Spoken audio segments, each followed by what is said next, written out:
Om Namo Bhagavate Vasudevaya. Om Namo Bhagavate Vasudevaya. Om Namo Bhagavate Vasudevaya. Om Ajnanatimirandhasya Jnananjana Shalakaya Chakshurinmilitam Yena Tasmai Shri Gurave Namaha. Nama Shreshtham Manamapi Shattiputramatra Swarupam Rupam Tasyagajamarupurim Maturim Goshtavatim Radha Kundam Girivaramaho Radhika Madhavasham Prapto Yasya Pratita Kripaya Shri Gurum Tam Natosmi Vandeham Shri Guru Shri Ataf Padakamalam Shri Guru Vaishnavangscha Shri Rupam Sagrajatam Sahagana Raghunatan Vitam Tam Sajivam Sadvaitam Savadhutam Parijana Sahitam Krishna Chaitanya Devam Shri Radha Krishna Pada Sahagana Lalita Shri Vishakam Vitam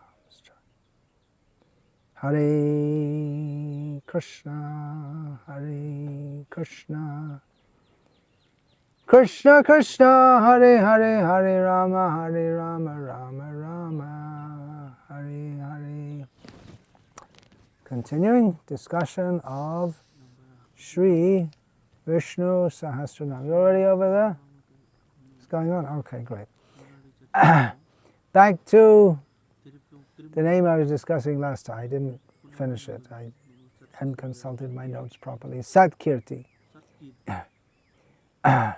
Good fame, you could say. Simple translation. One of the commentators points out that this name can also be applied that he gives good fame. In other words, I discussed this somewhat last time, that there's so many people who are famous, but that fame is neither lasting nor laudable. But who becomes famous as a devotee of Krishna, that is lasting and laudable. Of course, devotees are not interested in name, fame, and glory, but they get it anyway. They try to avoid that. A great example is Madhavendra Puri. If you've read the Chaitanya Charitamrita, you can't read it because it's not produced in Tamil. But tomorrow we're having the inauguration ceremony for the release of Sri Chaitanya Charitamrita in Tamil. Then you can read it. Do you read in Hindi? Hindi mein aap padhte nahi, kali bolte. Only Tamil. Okay. So you can enjoy reading in Tamil when it comes. Do you read in Tamil? Oh, I read in English. Yeah. Can you read Tamil? I can read slowly. Slowly you can read it. Hindi? Hindi I can read well. You can read well? Yes. Okay. All right. I know someone who can read so many languages. He knows them all. Any language he knows. Amazing. You know who that is? It's Krishna! He knows all languages. Trick question. Is Maitreya. Little bit. He's always busy in service. All of you are nicely shaved up, huh? All look nicely shaved up. There's one little boy over there who's smiling. Not shaved up yet. Sometimes, not just today. Okay, so I just thought, well-known verse in which the term Satkirtih comes, but it comes in different words. See, okay, I'll say the verse and see if you can find Satkirtih in this verse. Maybe some of you know this verse. Samarshruta ye pada pallava pavang mahat padang punyaya shomorare bhavam buddhya vatsa padang parang padang yad vipadang natesham. Which means, that one who takes full shelter at the lotus feet of Krishna is great, who has great feet or is greatly positioned,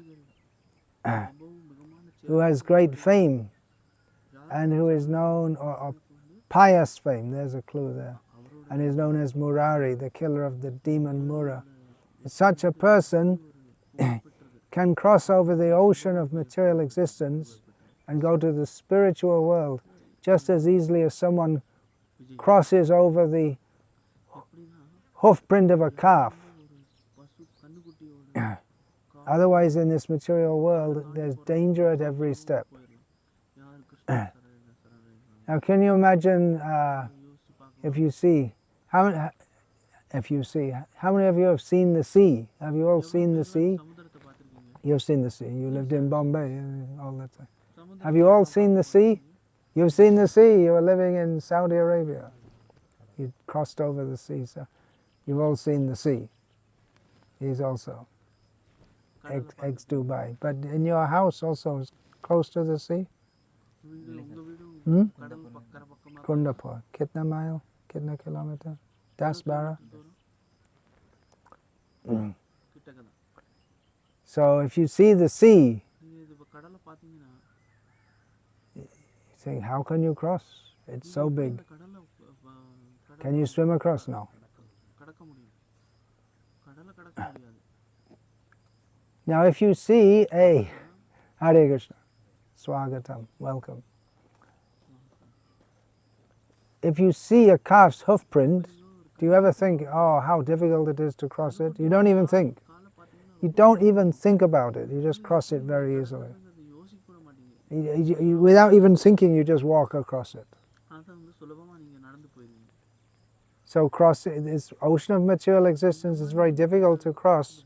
But if we take shelter of Krishna, it's just like walking over a calf's hoof print. It's so easy, you don't have to think about it. And that's one of the reasons, did any of you find in that verse? Punya Yashaha means Satkirtih, means the same thing. Punya means pious, and Yashaha. Yasha means the same as Kirti. It's the synonym for fame, especially means good fame. In English there's fame and infamy. In Sanskritam, Yasham, Apayasham. Apakirti, Kirti, Apakirti. So, you can be famous for bad things also.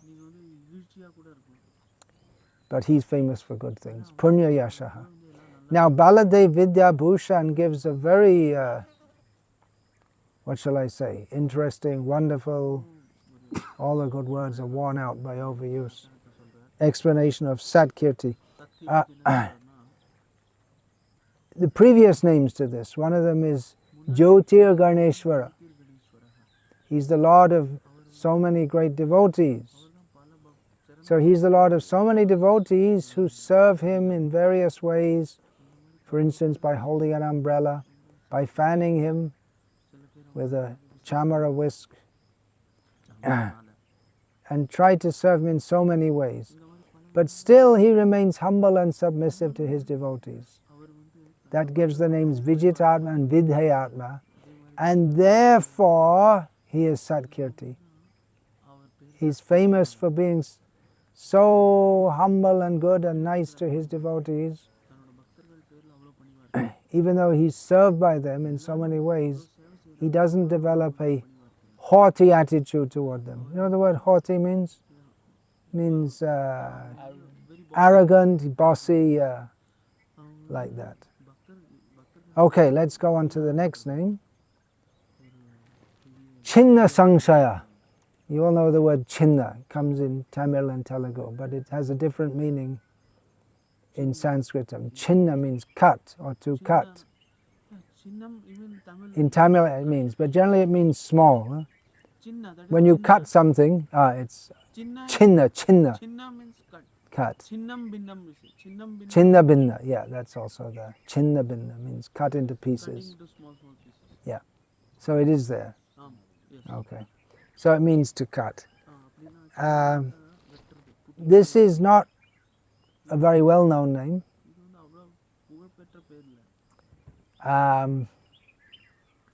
It's not one which is much commented on or discussed, but I see it as being very important. Chinna means to cut, and samsayah, any of you know what samsayah means? Yeah, sandeha, doubts. Samsayah, sandeha, shankha, they're all different words for doubt. So he who cuts doubt. Now this name is of tremendous importance for us, sitting here in this material world. Yeah. It's very nice here compared to big cities which are full of pollution and noise and lust and greed and distrust. You just came from Salem, which is, it's a provincial city. It's not as nasty as big cities. But still it's very different. You see birds, which all the day we hear the birds chirping. We have the agati tree here, named after Agastya Muni.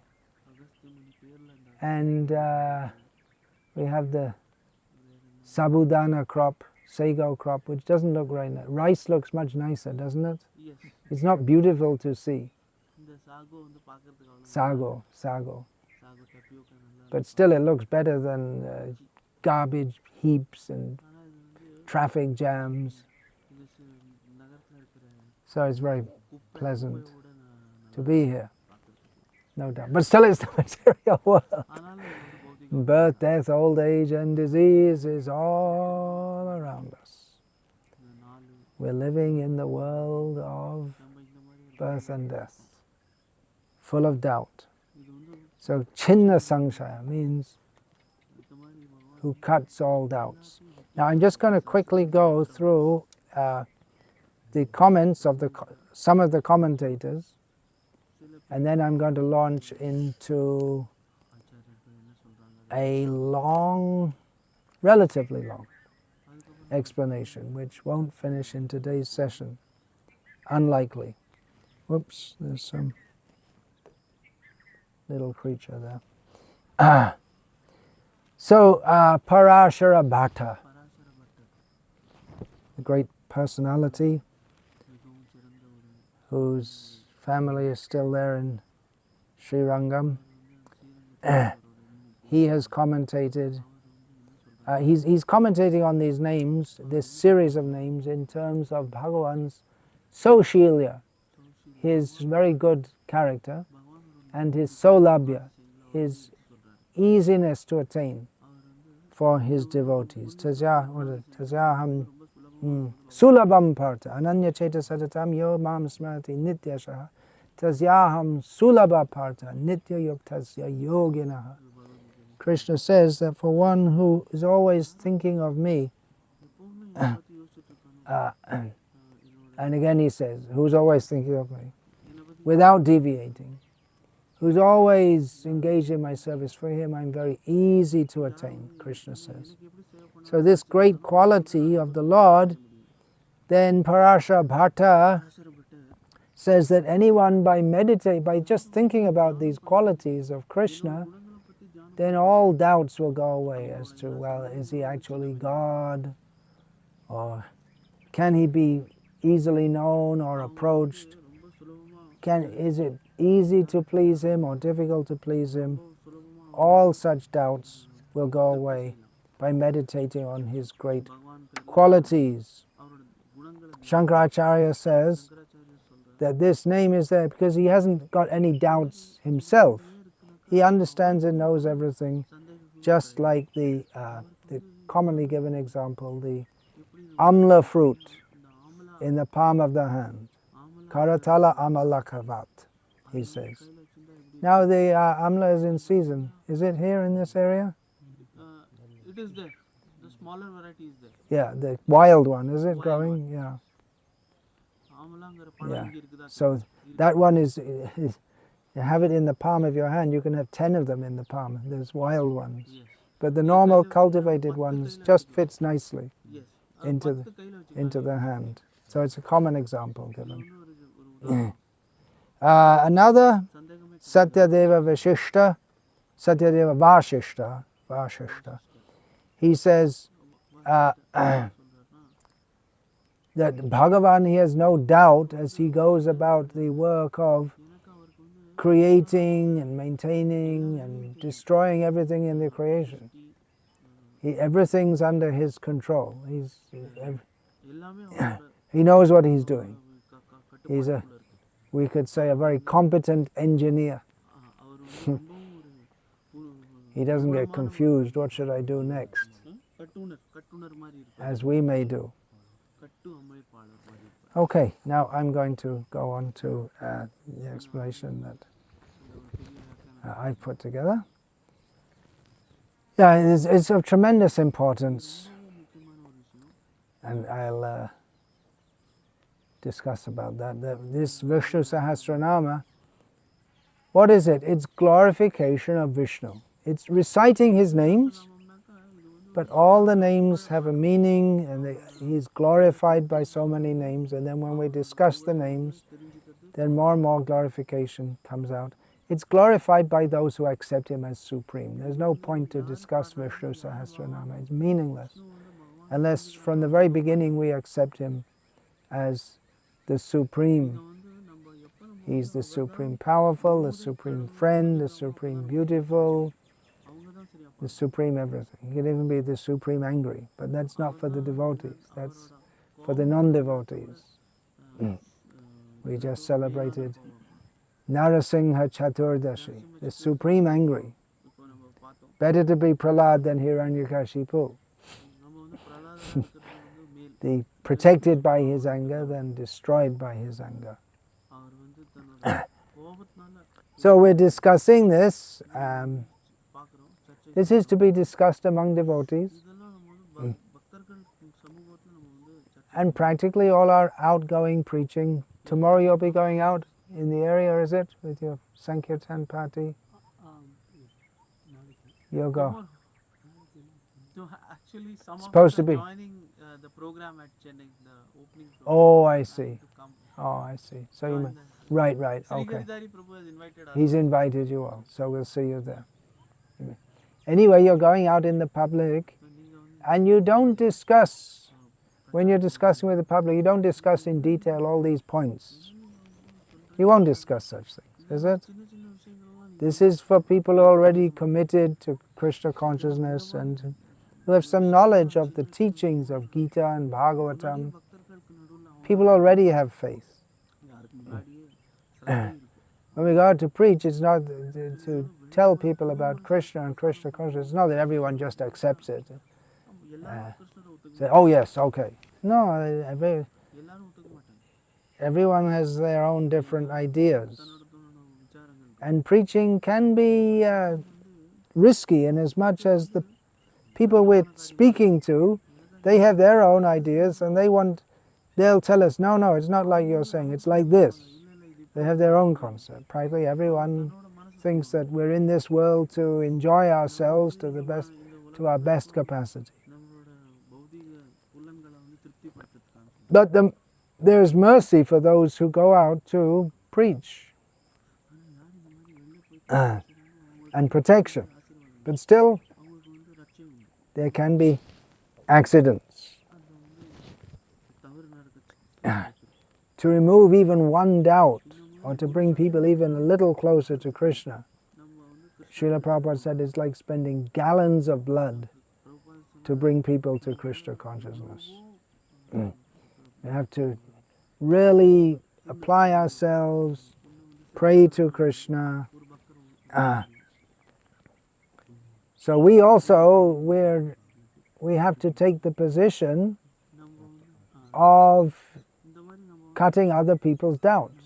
So we ourselves should be on the platform that Srila Prabhupada describes in a purport in the Bhagavad Gita. He says that a Krishna conscious person has no doubt about the supremacy of Krishna. So really, We have to be on that platform நம்ம வந்து அந்த ஒரு ஸ்திதியில to help others to come to மற்றவங்களுக்கு Krishna consciousness. We ourselves நம்மளே have to be convinced. பகவான் தான் The thing is that everyone's convinced in their own way, இது என்னன்னா எல்லாரும் தன்னோட and we ourselves, தன்னை we may not have மாதிரி full அதான் உண்மையை நினைச்சிட்டு இருக்காங்க. faith, because we see someone's convinced ஸ்ரத்தை இருக்கு that என்னன்னா என்ன நினைக்கிறாங்க, I don't know, killing animals and saying Allah, that's the right way. அல்லாஹ் தான் கடவுள். Someone else may be killing animals and saying Kali, வந்து Bhadra Kali, that's the right way. அது கொன்னுட்டான் வந்து காளி தான் கடவுள். Kali, yeah, Kali Mata. When we think of Kali Mata, we think of blood, don't we? காளியை பத்தி It's always associated with blood. ரத்தம் தான் வருது. So, இந்த மாதிரி and they're quite convinced. அவங்க வந்து முழு நம்பிக்கையோட இருக்காங்க. There's some philosophy going around. God gave the world for us to enjoy. இந்த மாதிரி In the Bible, in the beginning of the Bible, it said that God gave man dominion over all creatures. Means He made him in charge of all the creatures. So they interpret that, and then we can just kill them as we like and eat them, because it's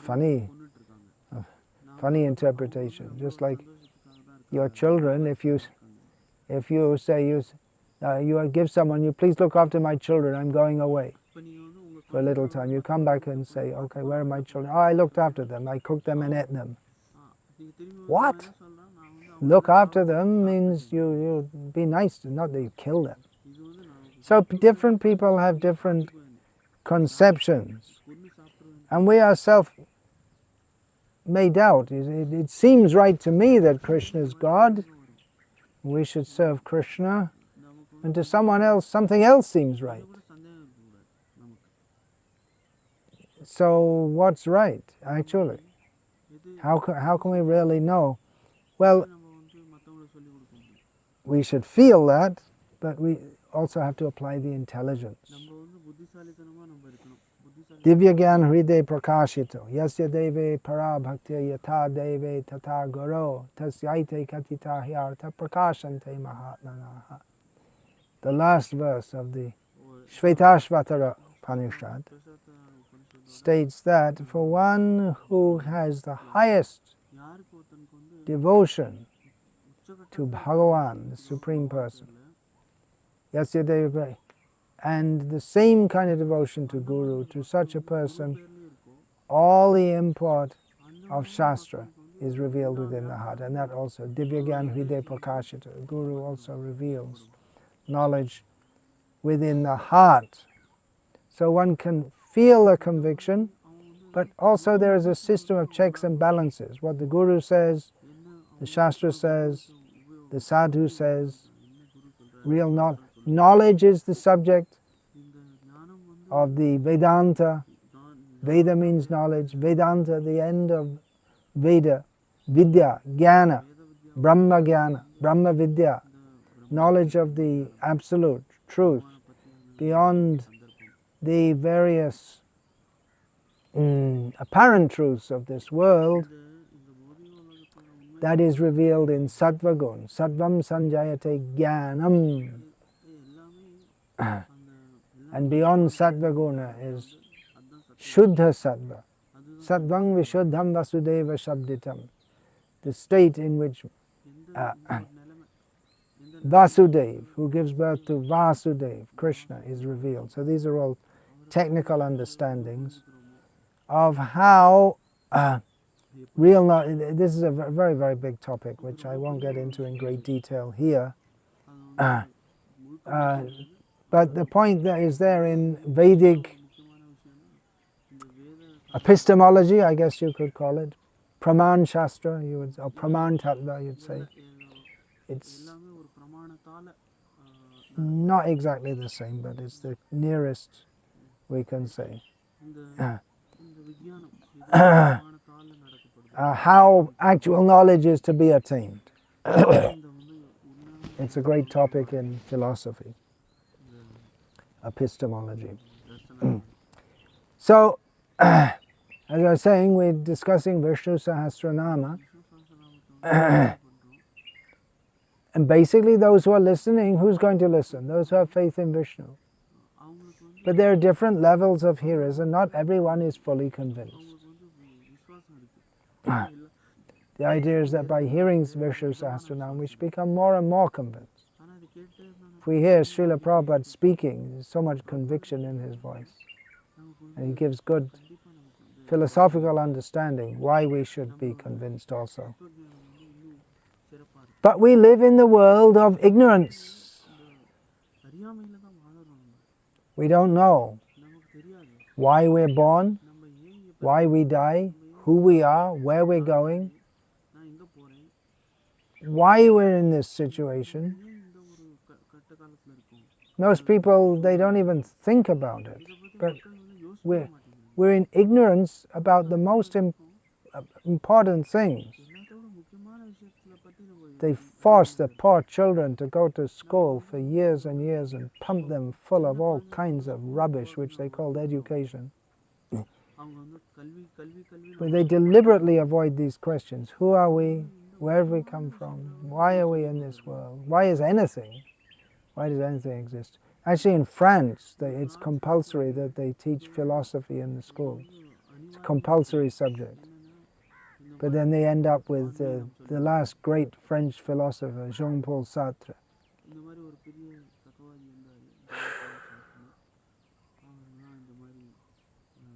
The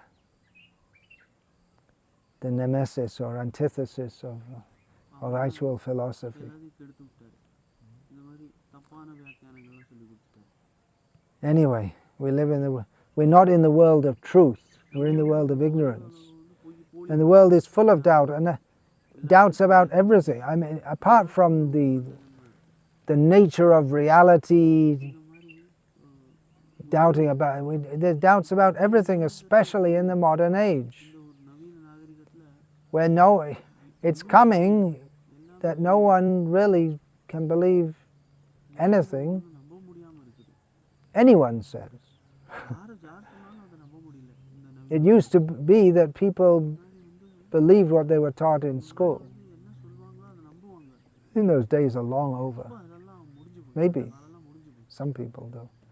A few years ago in London, how many years? Maybe 15 or 20 years ago, I was in Trafalgar Square, one of the great, for some reason or other, it's just some big statue with some concrete plinths, but somehow or other it's some famous place in London. So we had after our Rath Yatra festival, I was there on the questions and answers booth, and so many people were shooting challenges at me, one after another.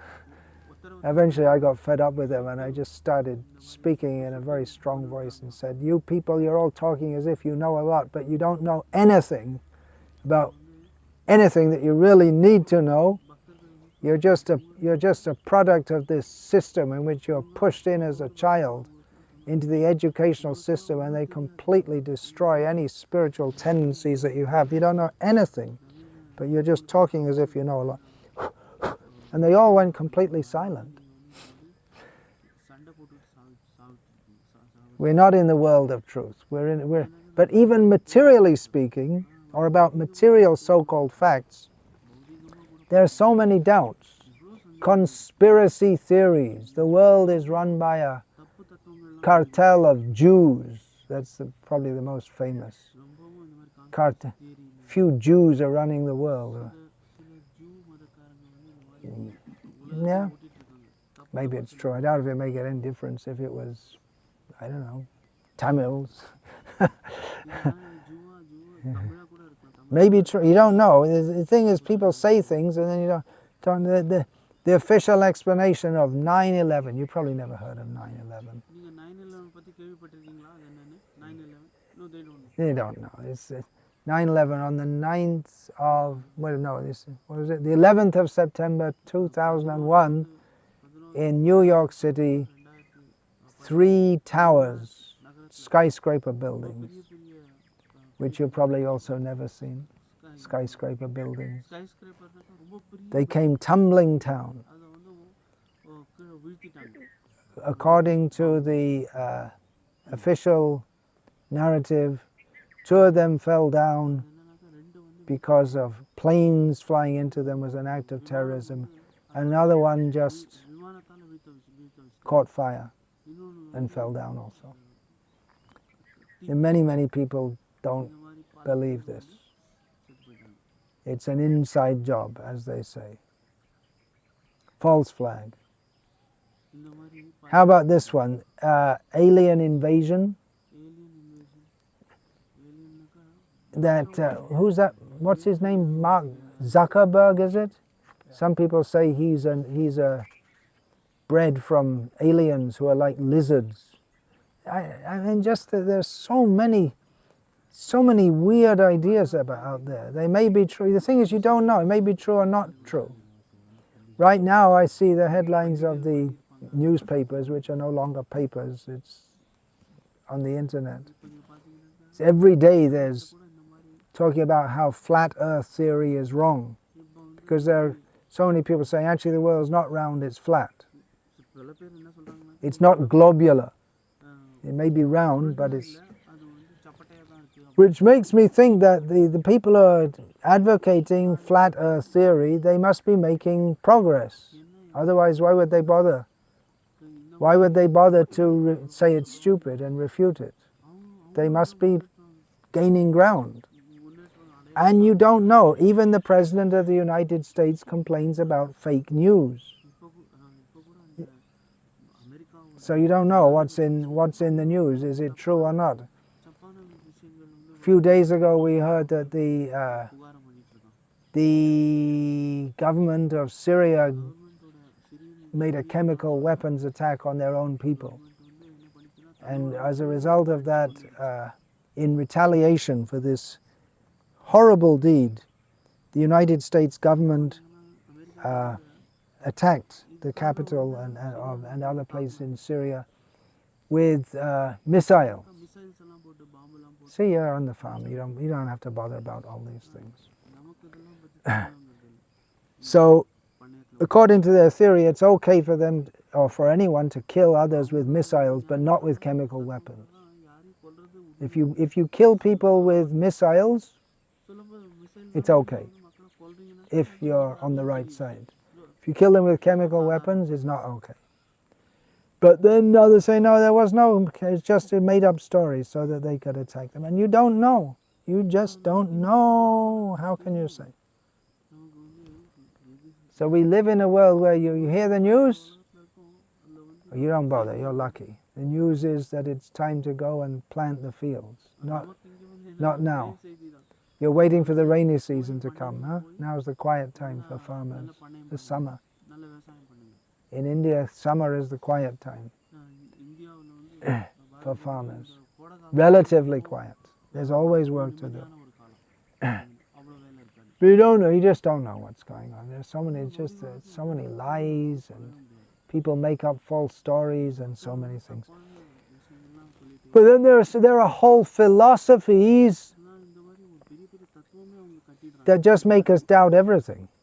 The most prominent of those is Buddhism, where nothing exists.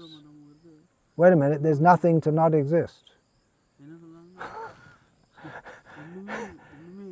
There's no reality.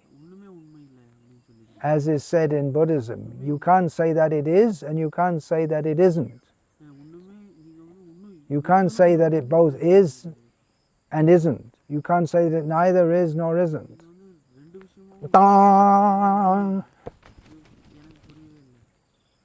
Can you work it out? No, of course you can't work it out. Shunyavada, one of the philosophies, one of the many philosophies within Buddhism, that there's nothing, there's no substance, there's no reality, and then there's emptiness. And Mayavad, the Vedantic Mayavad, Advaitavad, Brahma Satyam Jagan Mithya, this whole world is false. So you doubt, is it real? Does it really exist? There's a whole elaborate philosophy.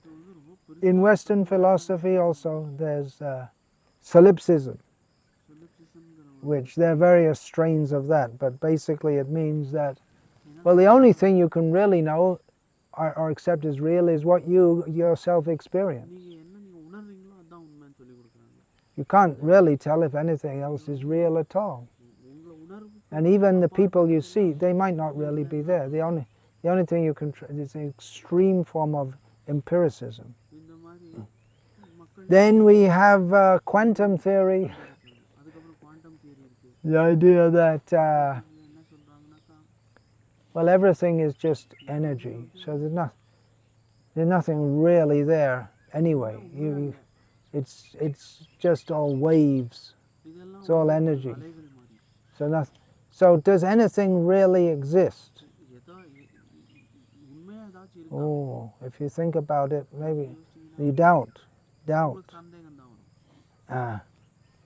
So Krishna comes to resolve all doubts, இந்த மாதிரி எல்லா as போக்க தான் கிருஷ்ணர். Umapati Swami said. I didn't ask about Uma.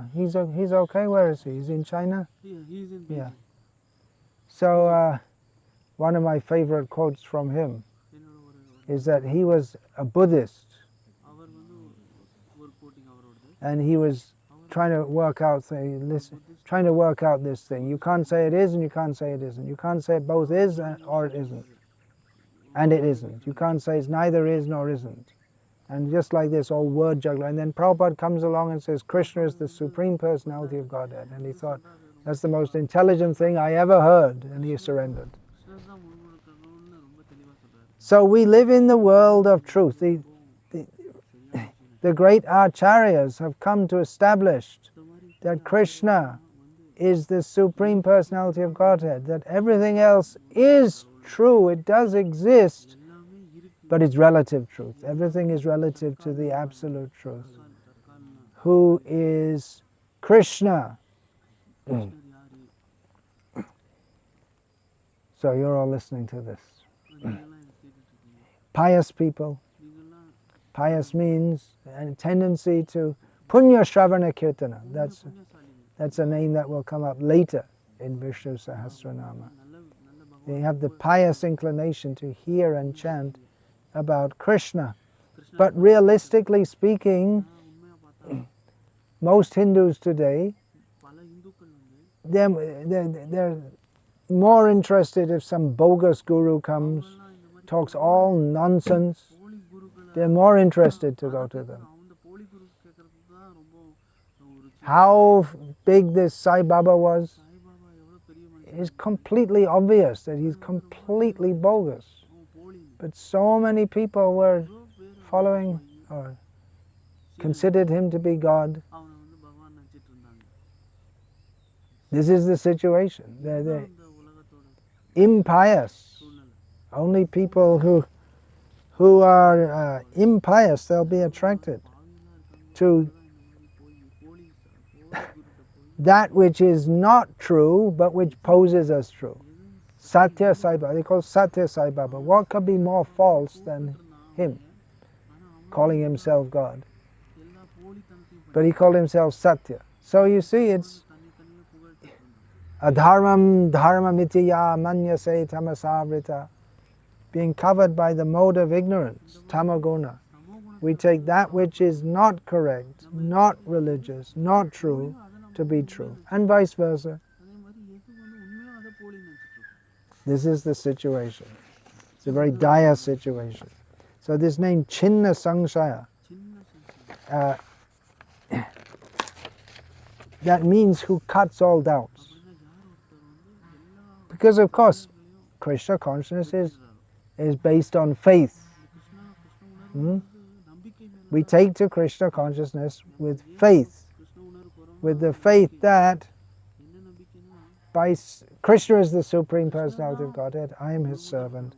By serving him, by Shravanam, Kirtanam, Vishnu-sahasranama, Pada, Sevanam, Archanam, Vandanam, Dasyam, Sakyam, Atmanivedanam, by serving him, by hearing about him, by chanting about him, by remembering him, by serving his lotus feet, by worshipping him as the deity, by praying to him, by identifying oneself as his servant, by identifying oneself as his friend and by surrendering one's whole being to him, by doing this, one will surely be situated at his lotus feet eternally. Some little, little bugs are there. So Krishna consciousness is based on faith. Shraddha Vanjan Hoy Bhakti Adhikari.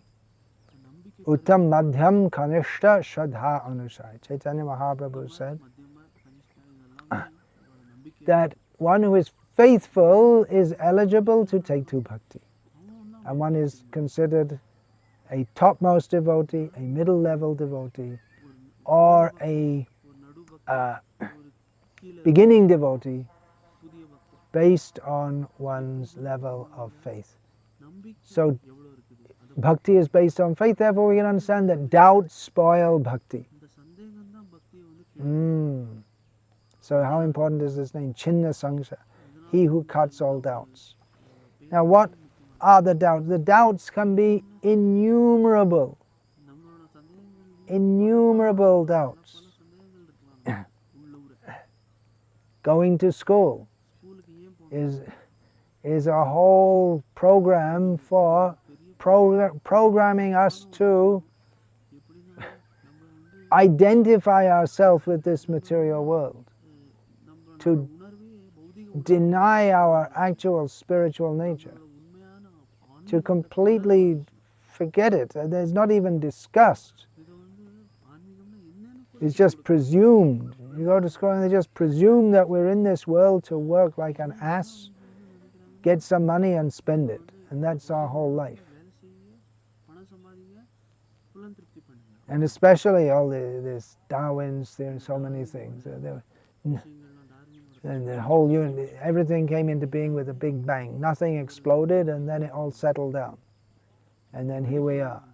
Science. Rubbish. But they teach it science, as if it's something, as if it's actually true. The scientific outlook. And then we have that on one side. On the other side we have fanatical religion, which says that you just believe or you go to hell. I had a problem. I was raised in a fanatical religion. I had a problem with that from a young age. I thought that, well, the fanatical religion I was born into tells you have to believe this, and then someone else, otherwise you go to hell forever. Pretty tough. But then someone else has another fanatical religion which says, no, you have to believe what we say. And there's no intelligent way you can understand this. It's just luck. If you get it right, you get saved. Otherwise you go to hell forever. So many people in the Western world nowadays, they just fed up with religion altogether. They're atheists, not exactly by, not that they've really thought about it very deeply, but just if believing in religion means this, then they just don't want to have anything to do with it. There may be people who've come to Krishna consciousness, but they have a bad experience with the devotees, and that spoils their faith. We gain faith not just from philosophical discussions, but by dealing with the devotees. And if devotees themselves misbehave or act in a way which is not expected of saintly people, then we lose faith. Or it may be that someone is raised in Krishna consciousness, just like your children. We don't have many children left. We only have one child left in the community. Huh?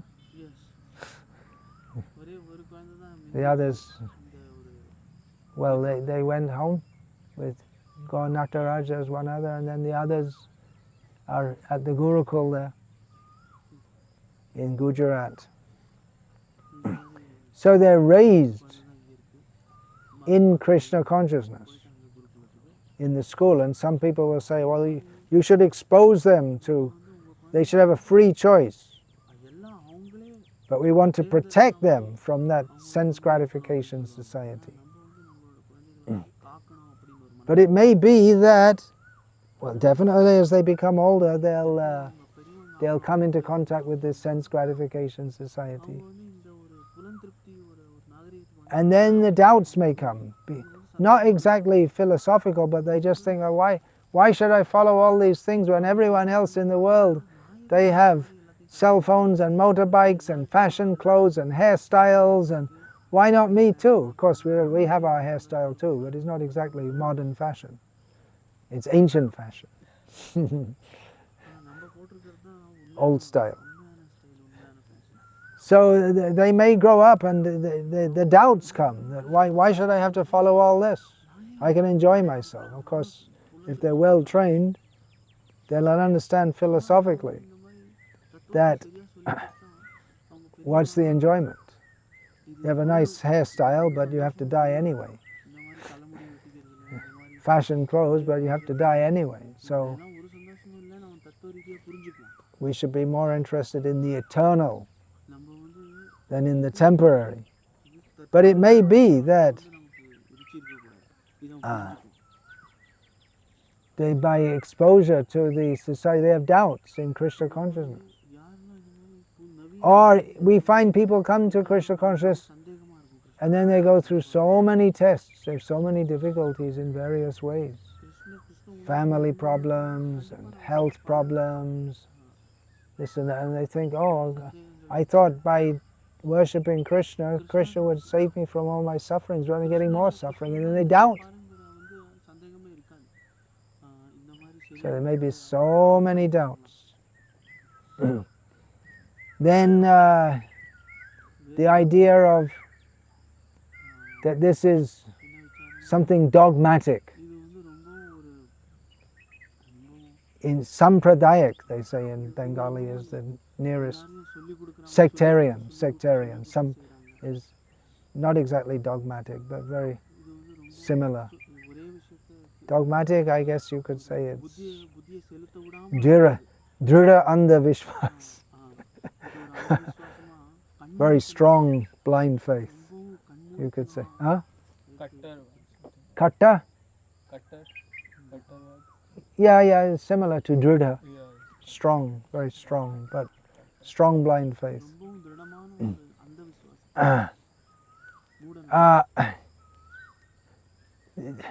The modern idea of knowledge is that, well, you know something and then you study it some more and then you make some more research and then you find out what's wrong with your theory and you develop it more. And they say, you see, what you call knowledge is not knowledge because it just stays the same. It doesn't develop. But our argument is just the opposite. Because it's knowledge, it doesn't change. 2 + 2 = 4. It's not you're going to make more research and develop that. So their idea of knowledge is that you find out more and more things. But if you actually have knowledge, then it doesn't change. But they have a completely different approach to what constitutes knowledge. When I say they, I mean the academic approach. The academia is agnostic, means they never admit anything to be fully true. Srila Bhaktisiddhanta Saraswati Thakur, he wrote the following. Now you're going to have to listen to this very carefully. The materialist has a natural repugnance for the transcendent. The materialist has a natural repugnance for the transcendent.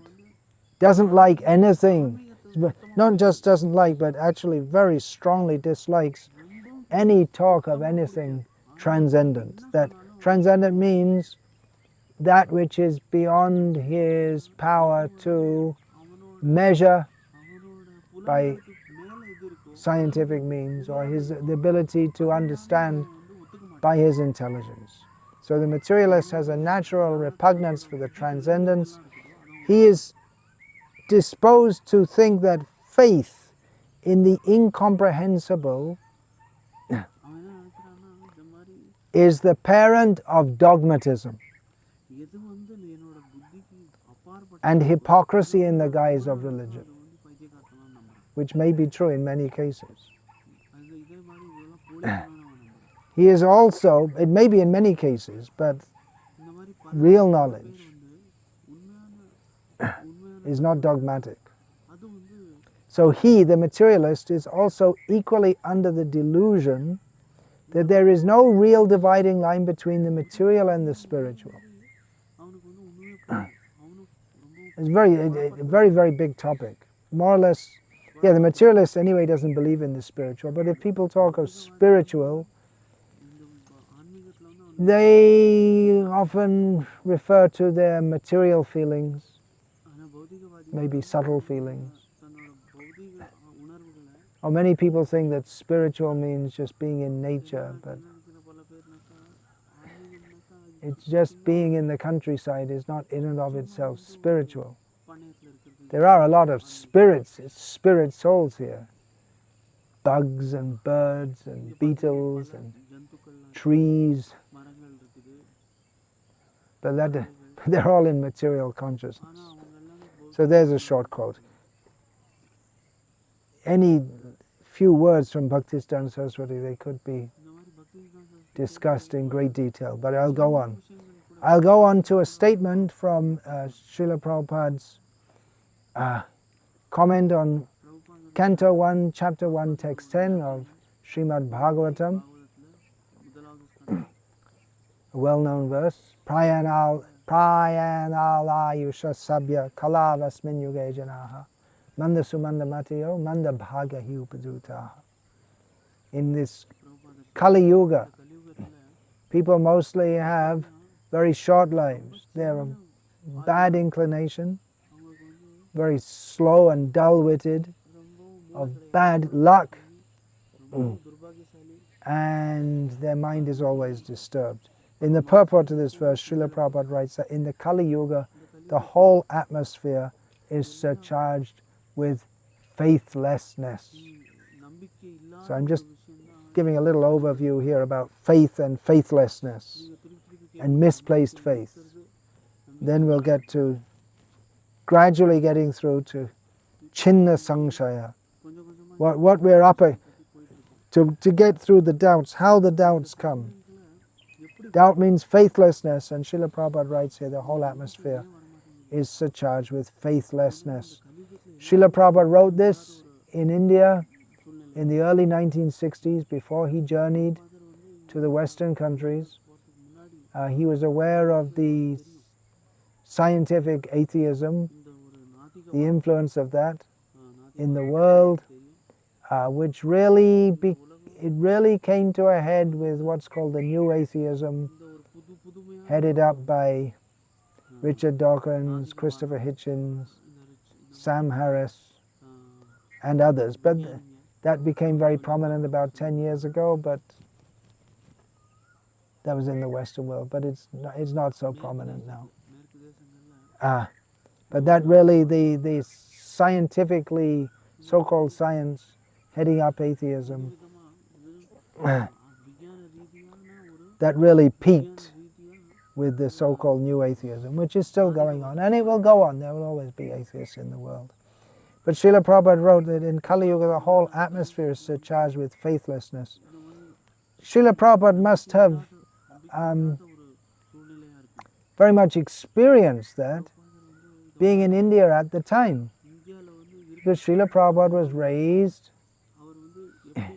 in Vaishnava culture,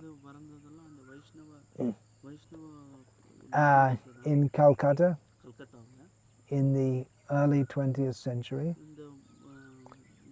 And most likely he didn't come across many atheists there. My own experience in East Bengal, of course Calcutta is in West Bengal, it wasn't divided at that time. Well, politically, anyway. It was all part of British India. Although the British did divide West Bengal. Anyway, that's another topic altogether. But my own experience in East Bengal, no atheists. The idea is practically unknown. But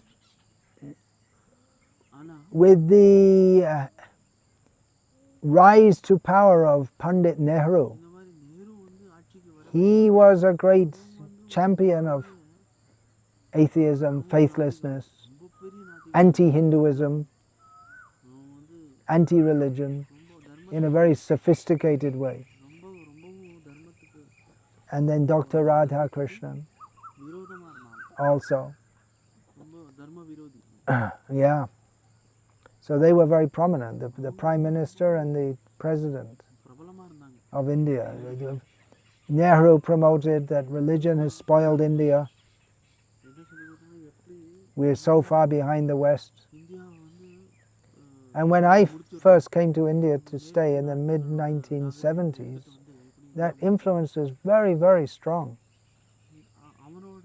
It's gone down now. In Tamil Nadu, the whole political careers of Karunanidhi was built on atheism, promoting atheism. Actually, it was more like anti-Hinduism.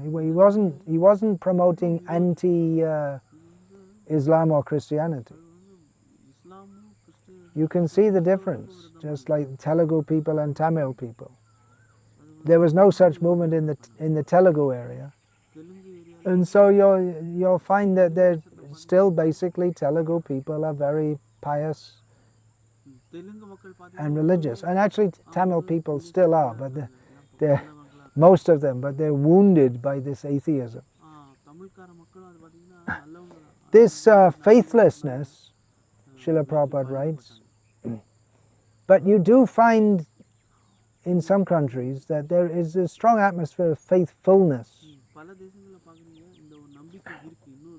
When I first went to Sri Lanka, it was very striking coming from Tamil Nadu. What a difference, because the government there, since they gained independence at the same time from the British as India did. They say the independence of India, but it was simultaneously the independence of Ceylon and Burma.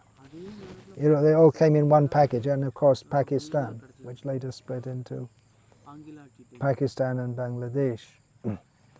So the government in Ceylon, now known as Sri Lanka, has from the beginning promoted in the educational system religion, whereas not in India, thanks to Nehru. Anti-religion or non-religion. So you'll find people are much more religious, isn't it? Striking difference. Just you hop over the water and a striking difference in the culture. And in the Muslim world, Islamic world in general, you won't find many atheists. They have strong faith.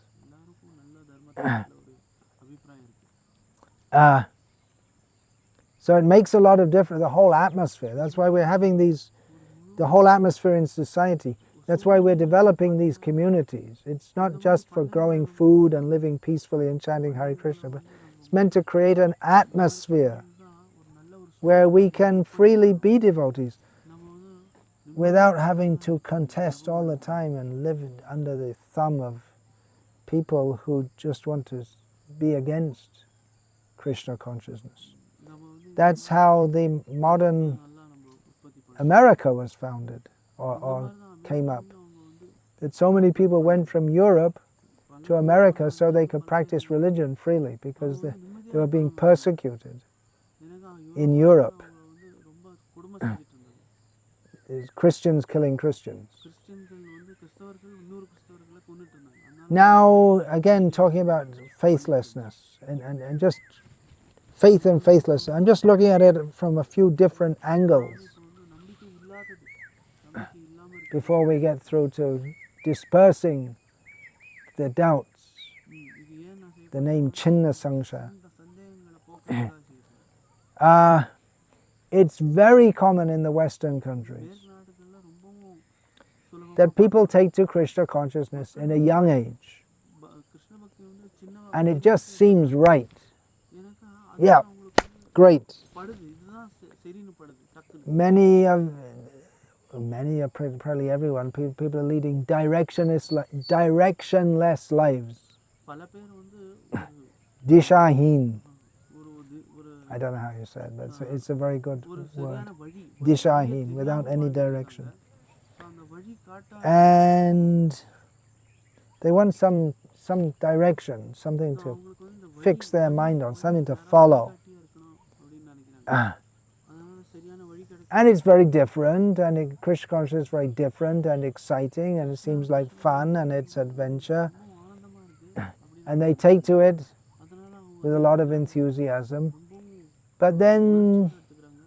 உற்சாகத்தோட as they grow older, they may change. இப்போ வந்து பெரியவங்க And what seemed to them exciting and different and உற்சாகமா இருக்குதோ really just seems to make sense, அது வந்து they start to think differently as they get a little older. ஆன பிறகு They rejected the mainstream society as being எனக்கா அங்க இருக்கிற நாகரிகம் bogus, ரொம்பவும் unreal, there's nothing of any substance there. But then they start to think, well, maybe I could have enjoyed myself in it. I was just having a hard time.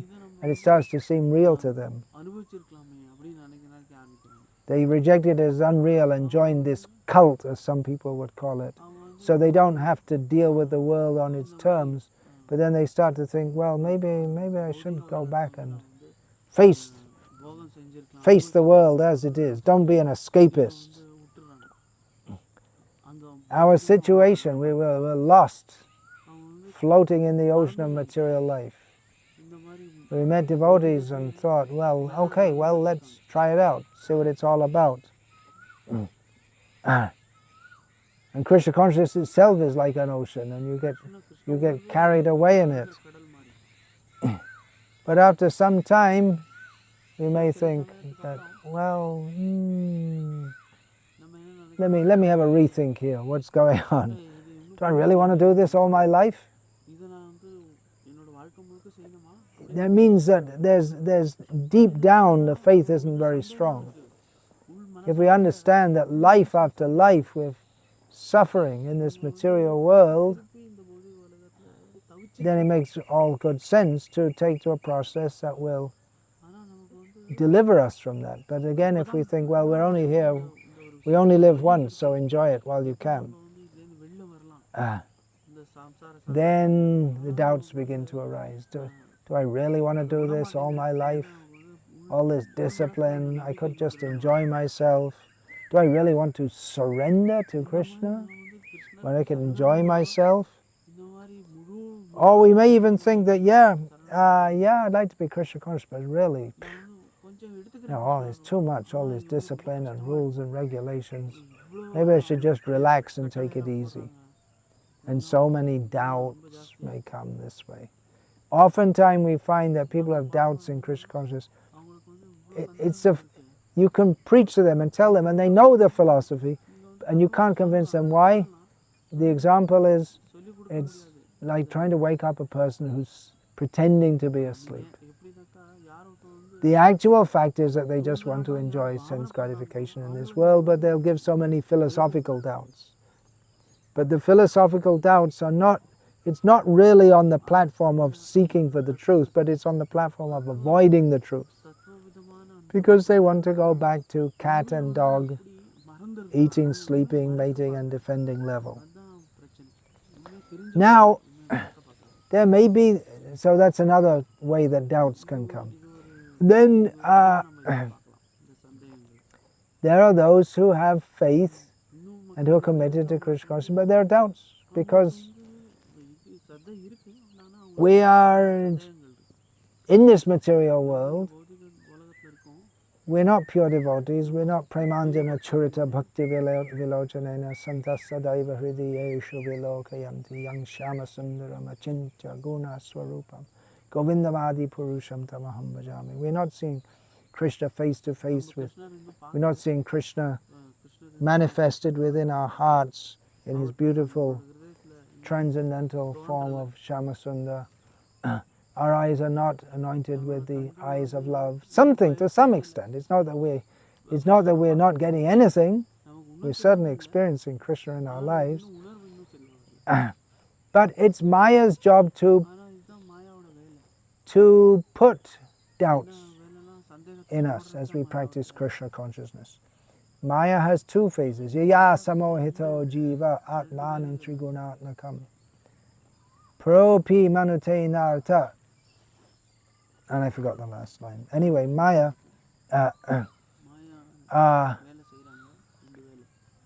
her duty is to make us think that we're part of this material world. And completely bewilder us in this way. That even though we have nothing to do with this world, due to the anartha or the unwanted or that which is against our real interest phase, we identify with this body. So we're covered by Maya. Maya's the power of illusion, the covering potency. That's called the avaranatmika vritti. And then if someone tries to come out of that, then she has a prakshepatmika vritti. Get back there, throwing us back. We're coming out, and then we're no longer covered by the illusion by which we think we're meant to enjoy this world. She throws us back. Throws us back. That's her duty to do that. So we have faith, but we may have doubts also. Doubt means that in this case, doubt means we all know that Krishna is the Supreme Personality of God, right? Everyone sitting here will all agree. Our whole life is based on the understanding that Krishna is the Supreme Personality of God and we are His servants. So in one sense, we don't doubt, we have so much faith that our whole life is simply we're living our life based on that principle. But in the mind there may be doubts. Is there really a God? Is Krishna really God? Is this process, am I really going to be purified by this process? Now in one sense, doubt is not wrong. Because unless we doubt, unless we intelligently understand, then it'll be blind faith. Of course, if we have blind faith in the right thing, that's also not bad. Just like, for instance, we have blind faith that by eating every day rice, dal and vegetables, that we'll be nourished and healthy. We don't know how. Did any of us here study or biology and how the rice gets digested by the gastric juices and gets digested, and then it gets changed into this and gives us strength and energy, and you get these vitamins and this and that. We may have studied to some extent, but basically we don't know what's going on. We eat it and we forget it. That's all. We have blind faith, you could say, but it's a reasonable faith that by eating rice and vegetables, all these things, we'll get nourished. So,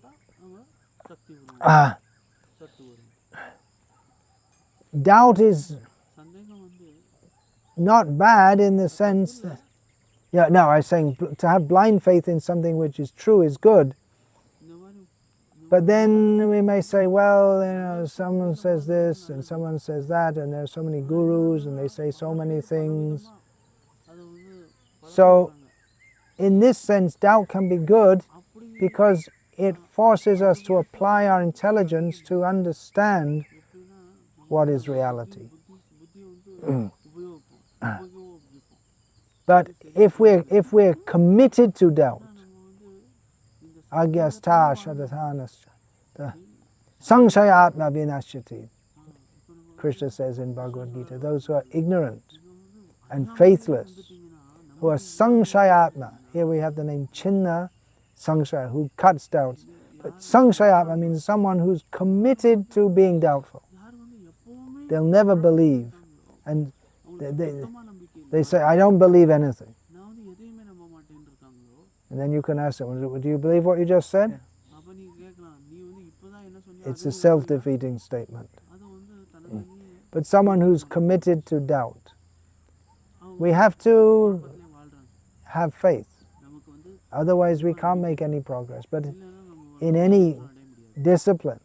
We have to have faith. When we go to school, as you may have worked out, I'm not a great fan of school, but in one sense I am, yeah. We're also running schools, but it's just that the modern education system is slaughterhouse for the soul, but real education is good. So anyway, when you go to school, you have basic faith that the teachers have something to teach me that I don't know. I have to learn from them.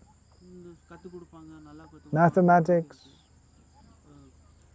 calculus, if you don't know what it is, it just looks like a bunch of squiggles on the paper, but you have faith that the teacher can reveal to me what is the meaning behind all this.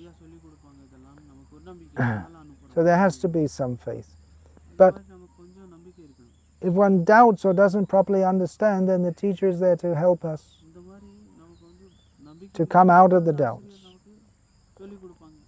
But we have to be careful that we don't get wrongly convinced also. Just like I'm saying, there's so many people that are fully convinced about things which are not true or which are harmful to themselves.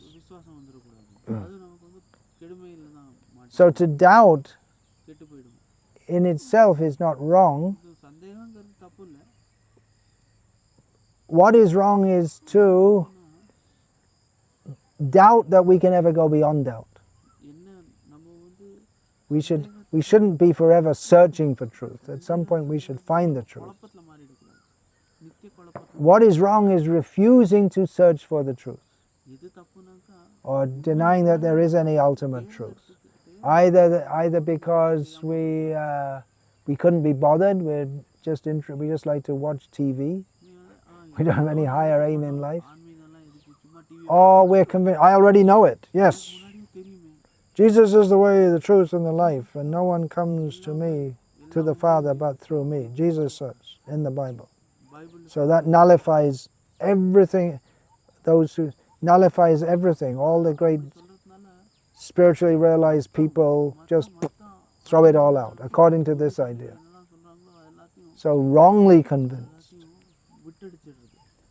that is not good also. No search.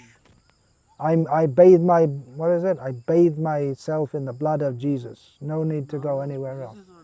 What do they mean? Bathe yourself. What a horrible idea, to bathe yourself in the blood of Jesus. You heard this? You heard they say this? What a horrible idea. But they think, yes, this is it. No more search for truth.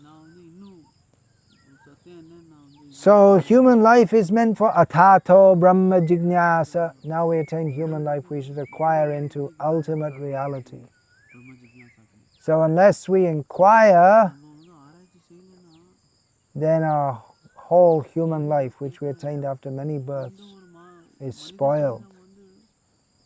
So failing to inquire, which means failing to exercise intelligent doubt, spoils the purpose of human life. And just simply doubting, whatever anyone says, that means the challenging, unsubmissive attitude. That also spoils the proper purpose of human life. I'll finish here for now. It'll probably take another two sessions or 3 sessions to go through this. Didn't really come to Chinna samsayah yet. I'm just discussing about the doubts, what they are. Then gradually we can come to cutting the doubts, discussing the Supreme Personality of Godhead who cuts the doubts. So Hare Krishna. We'll stop there.